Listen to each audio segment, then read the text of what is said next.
a lot of debate comes up when we get a call, and I'm sure you guys get the same calls, where somebody will call up and say, hey, I've got this piece of equipment, but I'm debating whether I'm going to use an RPC, Rotary Phase Converter, or a VFD.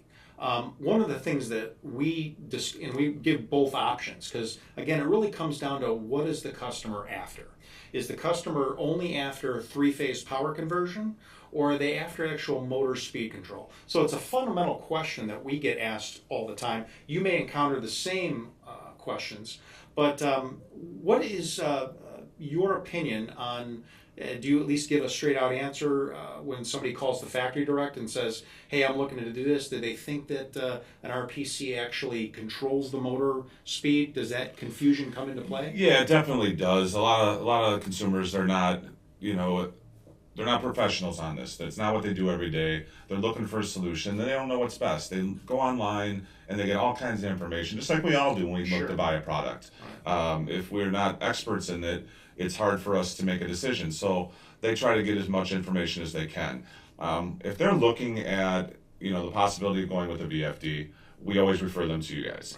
And if they're looking for a combination unit of doing a phase converter with a VFD, which you definitely can do, the three-phase VFDs are less expensive than the single-phase VFDs, and you can get bigger than you can on the single-phase side. So what's nice about that is having you guys as a partner, being able to refer people to you and have you guys put together the total package for them and custom build something for them. We're not VFD experts by any means. We're experts in phase converters, so we can speak to that. But we do have the customer that says, well, can I control the speed? Can I change the voltage? Can I do this? No, a phase converter changes the phases. It doesn't change the voltage.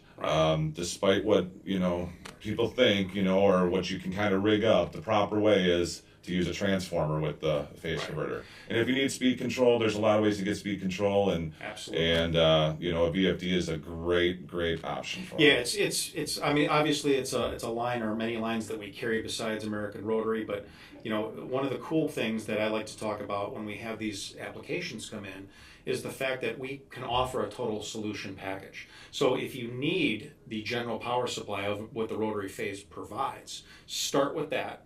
And we can always expand into doing something with a variable frequency drive on top of utilizing the three-phase generation that we're going to get with an RPC, and now take it to that next level where we're going to have that actual individual speed control for that particular machine, but we don't necessarily want to provide that for every machine that a guy might have in his shop. He might strictly only want to start the machine. He could care less about speed control in one application, but in another, might be a milling machine, might be a lathe. He wants that particular type of finite control, which we can obviously tie into, as you said, starting off with the three-phase of a VFD, which is going to be less money to begin with.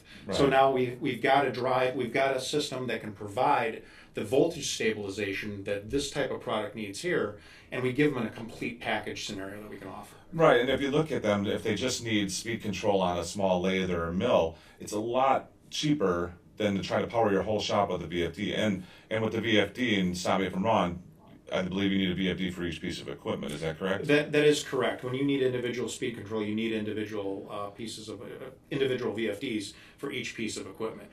We do have a lot of guys that try to combine off of that, where they're having to wire a plug in and then reconnect, but it becomes very cumbersome. So we try to talk them out of doing it in that fashion. The one other thing that where we don't use this, and a lot of misconception, where an RPC is the solution, is in other types of pieces of equipment. So if we're talking ovens, any resistive load, people think that this type of device works the same as this, and that's where the information might be unclear out there to the general public. So it's always having an option. If they've got a freezer, refrigerator, any type of device like that, we're typically going to go right to American Rotary first off and solve the problem that way. Right, and what's nice about going with a phase converter is you can have one big phase converter feed a three-phase load center and distribute that power wherever you want in your shop, your restaurant, your business. So that's something that's really, really nice, and I know Stan Zinkoski with Barzy Industrial has touched base on that when he did a RPC versus VFD video months back, and he talked about how if he had to do all over again, he would have just fed his shop with the phase converter, because now equipment comes and goes. Right. And I think that was one of his big Yeah. points was you spend all this money on VFDs, you retrofit your machines for that VFD, and then you don't need that machine anymore, or Right. you buy a new machine. There's and then you have to definitely go through the whole process all over again. There's definitely a fit, and as they like to say, the old school way of saying it, there's a lid for every pot. Right.